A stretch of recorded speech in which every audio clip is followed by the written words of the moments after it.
Frumoșii mei vărsători, bine ați venit, dragii mei, ce faceți, cum sunteți, nu ne-am mai văzut de mult, da, am lipsit 2 săptămâni, am fost și eu în vacanță, m-am deconectat, m-am întors cu energie, un pic mai grasă și mai frumoasă. Da, astăzi vom face etalarea lunii septembrie, bineînțeles, pentru că nu mai avem timp să mai facem altceva pentru luna august. Etalarea generală, valabilă, bineînțeles, pentru toți cei care aveți soare, lună, ascendent sau Venus în vărsător. Crucea celtică, unde vom scoate 2 cărți în plus, valabile, bineînțeles, pentru secțiunea provocare și surpriză.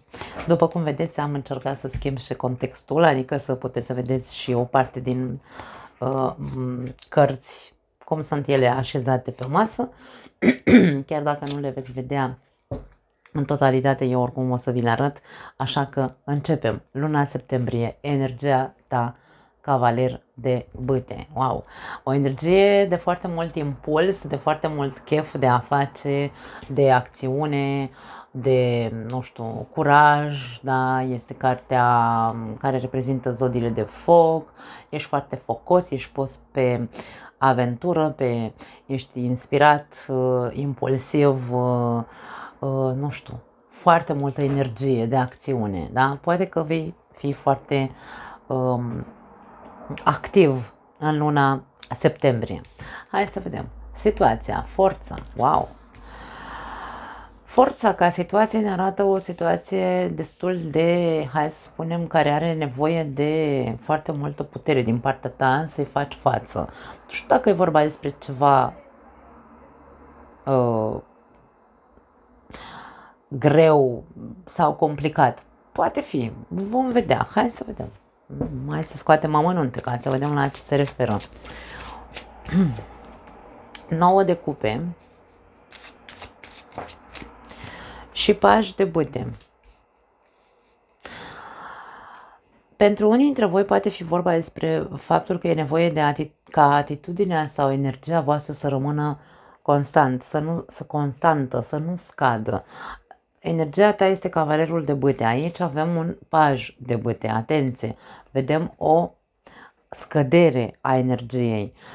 Tu, nu știu dacă neapărat treci printr-o perioadă complicată și e nevoie să-ți aduni toată puterea personală, toată forța de care tu ești capabil să faci față acestei provocări sau acestei situații prin care tu treci. Și nu va trebui să lași garda jos deloc, trebuie să fii tot timpul pe catarg, cum se spune, da? Să fii acolo, în prima linie a bătăliei. Trebuie să înveți să-ți menții sub control impulsurile, trebuie să înveți să îți ții sub control atitudinea, să nu fie una, atenție, egoistă, să te autocontrolezi dacă simți nevoia să deții tu controlul asupra situației, rezultatele să fie pe placul tău. Atenție, da? Deci luna septembrie pentru vărsători este despre a acționa, însă cu autocontrol, fără să vrei tu să controlezi rezultatele acelor acțiuni. Adică, nu știu, ai impulsul să faci ceva și zici, dacă fac așa, o să iasă așa. Ei bine, nu, că niciodată nu se potrivește socoteala de acasă cu aia din târg, nu? Însă, ai nevoie să te menții în frâu, să nu îți scadă energia, totuși, da? De-aia am simțit să spun să rămâi pe catarg. Cred că se înțelege fraza, că e în românește. În mintea ta 5 de spade. Ok, vedem că există anumite bătăi de cap, aș spune aici, cu ceva anume. Hai să vedem la ce se referă.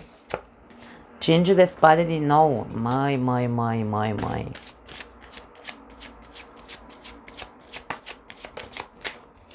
Și 2 de cupe. Unii dintre voi probabil că vă bateți capul foarte tare în legătură cu o persoană, ori e vorba despre un contract de muncă, poate să fie o asociere sau nu știu, un contract, o semnătură, o colaborare, pardon, asta vreau să spun. Vă bateți capul să rezolvați problema unei colaborări, unui contract, unei relații, vă bateți capul cu o persoană. Atenție să nu vă bateți capul, să luptați împotriva acestei relații. Poate fi pentru unii dintre voi. Poate fi. Pe plan sentimental, eu văd că există o satisfacție pentru unii dintre voi.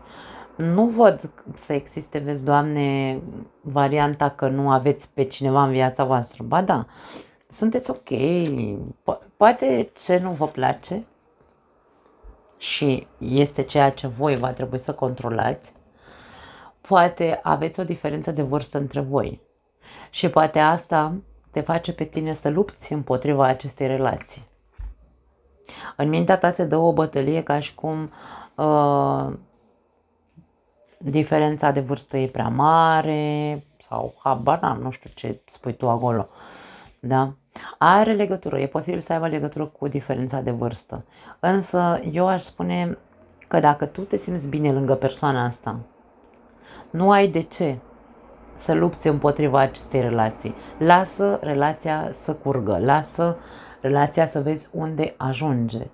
Dacă sunteți deja într-o relație, atenție la impulsivitate, pentru că e posibil să vă certați cu persoana iubită aiurea, fără să nici măcar să nu vă dați seama. De-aia este nevoie de foarte multă putere de a te ține în frâu. Ți se cere să te ții în frâu.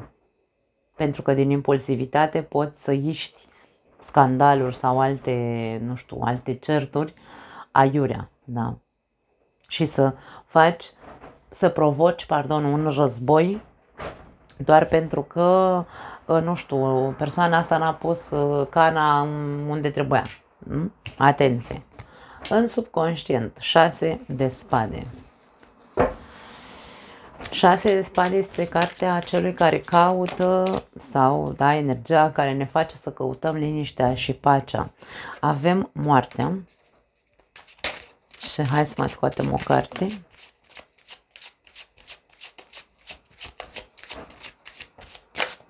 Ok, vor să mai iasă două. 6 de cupe și eremitul. Dragii mei, în subconștientul tău, poate că tu știi faptul că dacă vrei să-ți recuperezi liniștea și pacea, trebuie să te cureți de ceva din trecutul tău. Trebuie să îngropi un anume trecut. Un trecut care cumva este de domeniul, cum să spun, acum eu nu vreau să mă repet, nu că e de domeniul trecutului, e de domeniul vechiului.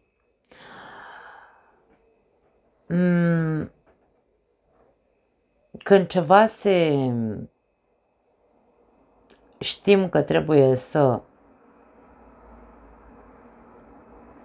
purificăm într-un fel sau altul cu moartea, când știm că trebuie să fim, pentru că aici ești subconștientul tău, tu ești convins, tu știi foarte bine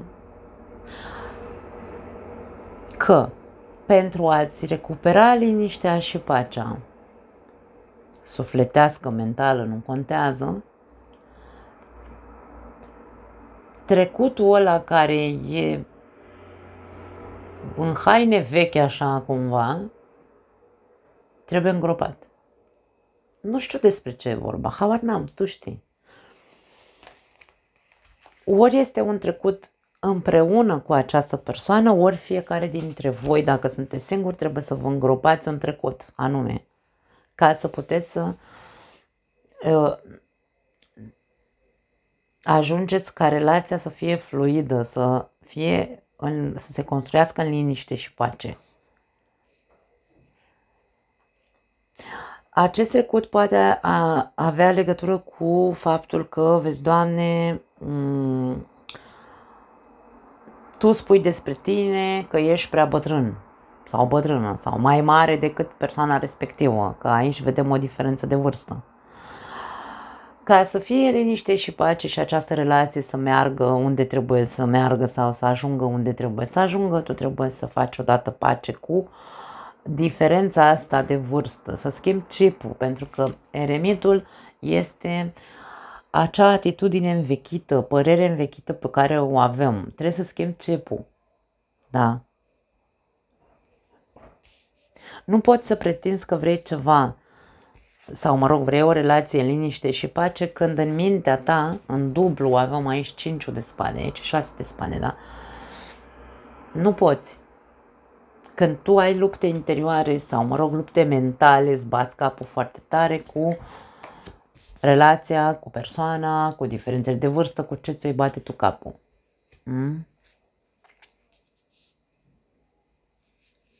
Ca să ajungi la liniște, tu trebuie să faci liniște în tine întâi. În subconștientul tău, care îți zice sau care mereu iese la suprafață din subconștient acele gânduri de aoleu, nu te uiți la tine că peste 5-6 ani, dacă diferența de vârstă e mare, de exemplu, peste 5-6 ani de zile sau 10 ani tu o să fii, nu știu, o să fii un bătrân și o să fie așa ca Irinel Columbeanu cu ailaltă, ca Monica sau cum o chema, da? Monica o chema? Cred că da. Da? Deci nu, fă pace odată. Șterge din capul tău chestiile astea. Sau, dacă e vorba despre faptul că ești într-o relație și relația voastră este complicată pentru că stați și toată ziua vă certați și aveți neînțelegeri între voi, ce din trecutul vostru cu care voi țineți așa langa cu o viziune învechită, nu vă lasă să vă liniștiți în relație? Ce din trecutul vostru? Voi știți. Hai să vedem în trecut ce vedem aici. 8 de monede, ok. 8 de monede e o carte pozitivă. Însă negativul 8 de monede este excesul de perfecțiune. Vrem ca totul să fie perfect. 7 de bâte. Poate avea influență perfecțiunea pentru unii dintre voi. Astea nu le luăm că sunt foarte multe. A căzut regina de bâte. Unii dintre voi poate, da, într-adevăr, aveți acest nărav de a încerca, pentru că vărsătorul are în sânge, în arhetipul vărsătorului se află imaginea ideală, da? Sau dorința de a ajunge să atingă un ideal, un anume ideal. Există în sângele vărsătorului așa ceva. Și putem să vorbim aici despre perfecțiune. Poate că dacă pe partea negativă vorbim despre faptul că întotdeauna tu ai făcut eforturi sau, mă rog, în ultima perioadă ai făcut eforturi ca totul să fie bine, să fie perfect, atât tu cât și relația, viața ta în general, da? Toată lupta asta pentru perfecțiune nu ți-a făcut niciun bine. Aici mai rău te-a făcut să te împiedici, îmi vine să spun, mai mult te-a încurcat decât să ajungi la acea perfecțiune pe care ți-o doreai. Nu ți-ai depășit, da? N-ai putut să-ți depășești această perfecțiune și să fii tu însuți. Regina de bâte este singura regină din tarot care este ea însăși. Da? Deci ea e ori... Ea este ori... este în acea atitudine de... nu-mi pasă ce spune lumea despre mine. Cui convine bine, cui nu... Cui convine să mă urmeze, cui nu-i convine să nu mă caute. Nu umblă după nimeni, nu interesează absolut fiecare să-și trăiască viața cum vrea. Asta e atitudinea reginei de bâte, pe când tu nu ți-ai dat voie să fie așa. Ai încercat ca totul să ajungă la acel ideal de perfecțiune pe care ți l-ai dorit. Și probabil că asta ți-a provocat destul de multe blocaje, frâne, nu se vede un anume avans în viața ta.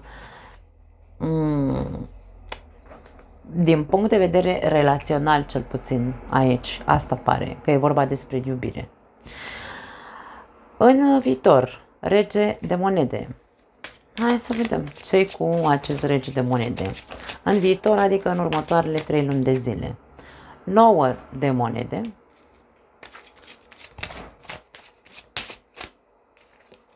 Ia uite, as de cupe. Dragii mei, următoarele 3 luni de zile, ca și cum ți se spune, în următoarele 3 luni de zile, mândrește-te cu ceea ce ai lângă tine, mândrește-te cu persoana pe care o ai lângă tine. Aici am un 2 de cupe, eu nu pot să spun.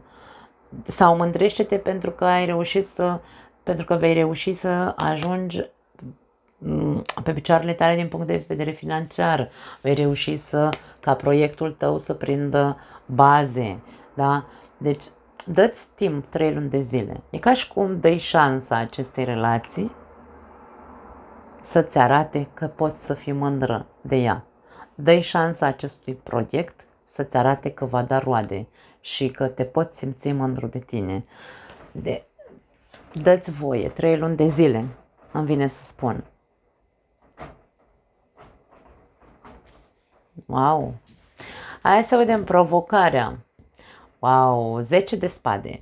10 de spade ca provocare este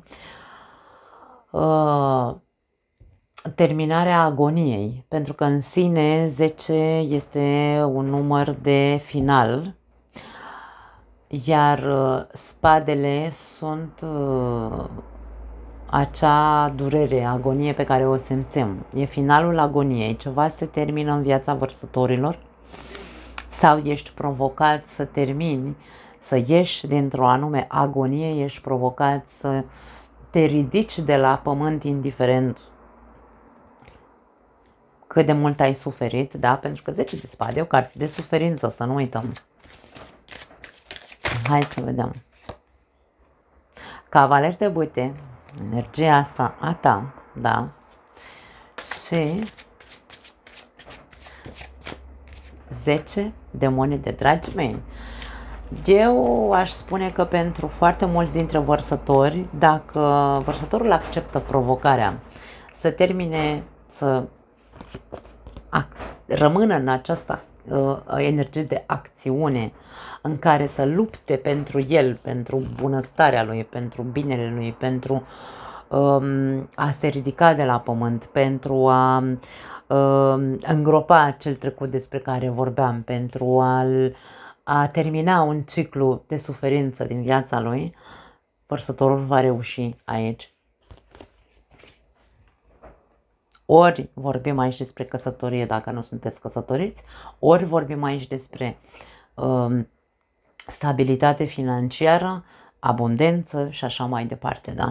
Dar tu trebuie să rămâi în această energie insist. Nu îți da voie să-ți coboare energia, tu trebuie să rămâi constant în această energie de eu pot, eu vreau, eu o să reușesc, nu știu, tot felul de lucruri de-astea, propoziții pozitive dacă vrei, da? Hai să vedem, surpriza. Pajul de bâte, ce să vezi, surpriza este că o să-ți cadă energia, nu. Aș spune să nu o faci. Uite că am vrut să sar o carte. Îndrăgostiții. Ok. Și pajul de cupe, dragii mei.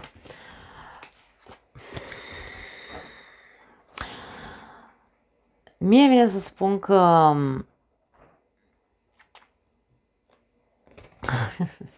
surpriza nu este despre a-ți scădea energia. Surpriza este despre faptul că e momentul să vezi că între tine și această persoană există o asemănare.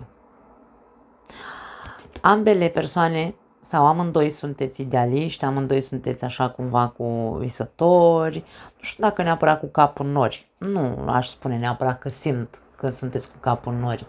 Ambele persoane sau ambii sunteți indeciși, aveți anumite dubii, sunteți, nu știu dacă foarte asemănători, dar foarte cumva pe aceeași undă, da? Pe aceeași, nu știu, energie de... Doiul de cupe ne arată două persoane la fel, sau în oglindă, numește-le cum vrei tu. Nu neapărat că sunteți identici, însă în ceea ce privește visarea, idealizarea, indecizia, sunt, nu știu, calități sau defecte, voi știți dacă sunt calități sau defecte, în această privință sunteți la fel. Poate că n-ar strica, surpriză, să observați acest lucru.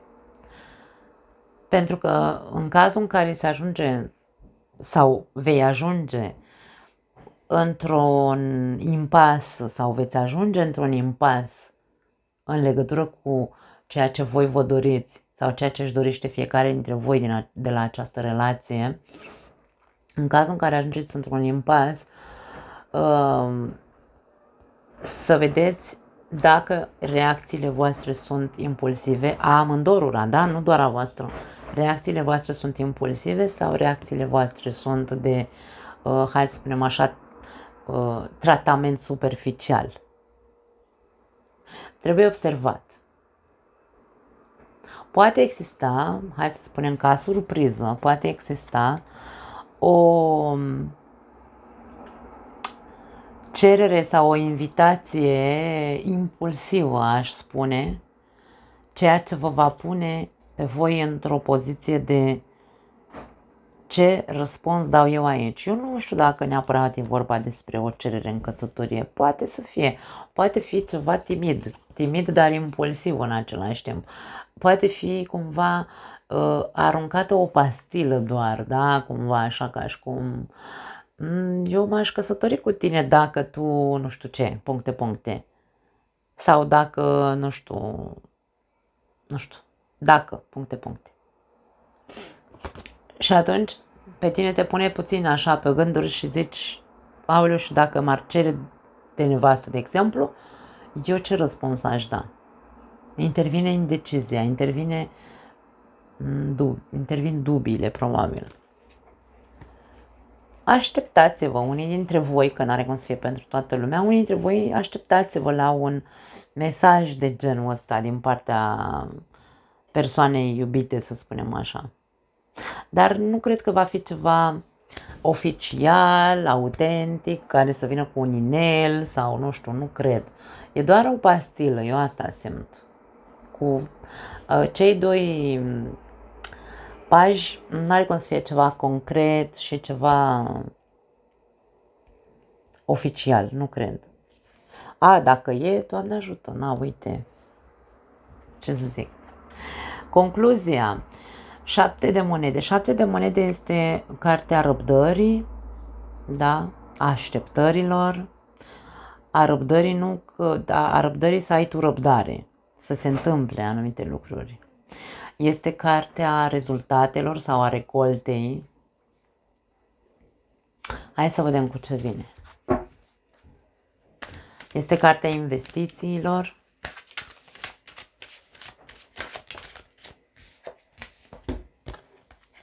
Patru de bâte și roata norocului, dragii mei.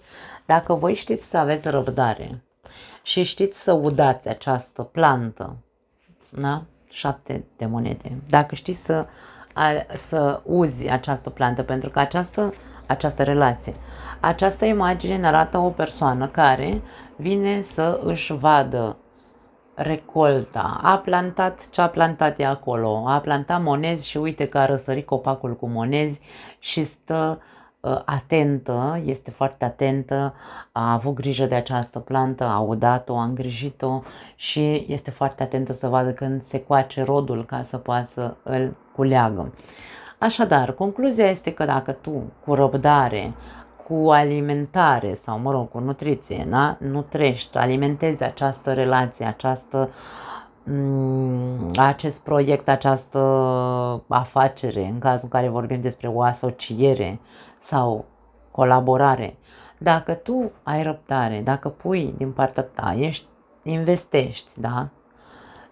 rezultatele pe care le vei obține vor fi sau te vor duce într-un fel sau altul la stabilitate. Stabilitate care niciodată nu este total stabilă, să fim serioși.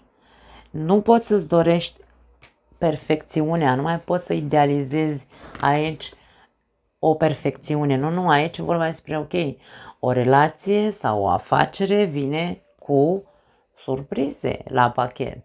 Niciodată nu e doar cu bune sau doar cu rele. Roata se învârte. Când e bine, da? Când e bine, când e rău. Când e o etapă fericită, când e o etapă mai tristă. Asta e, așa e în relații, da? Sau, mă rog, în viață, în general.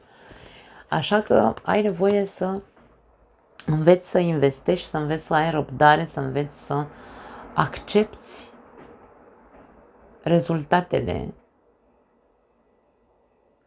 pe care le vei obține în urma investiției tale. 4 de buite este cartea Logodnei, este cartea construcției sau a reconstrucției pentru cei care vorbim aici despre cei care aveți probleme în relații. Putem să vorbim despre o revenire în sânul familiei, poate o împăcare, nu știu, vă mai dați o șansă. Important este să aveți răbdare și cel mai important este să îngropați acel trecut care s-a întâmplat între voi, voi știți ce s-a întâmplat între voi și care să dea șansa din nou acestei relații, da? Cam asta e concluzia. Nu pot să zic altceva. Minunată etalarea. Cea mai pozitivă etalare, vreau să știți, da? Dintre toate. Și luna trecută, în august, a ieșit cea mai pozitivă etalare a voastră. Mă bucur să încep să văd, mă bucur să văd că începe să se vadă schimbări la vărsători. Pare că Pluto își face treaba la voi acasă. Acum este în retrogradare, vă lasă în pace până undeva la sfârșitul anului, nu mai țin minte exact când iese Pluto din retrogradare, însă se văd schimbări. Viața voastră se va schimba dacă învățați să aveți răbdare și dacă învățați să vă mențineți constant acea energie și să învățați să vă țineți în frâu, să faceți pace cu acel trecut, da? Și să nu mai aveți acel ideal de perfecțiune în legătură cu, nu știu, cu iubirea, cu afacerile, nu contează, fiecare cu ale lui. Cam asta e, dragii mei, nu mai am altceva pentru voi, foarte tare etalarea voastră. Vă pupăcesc și ne vedem în următorul material. Ceau!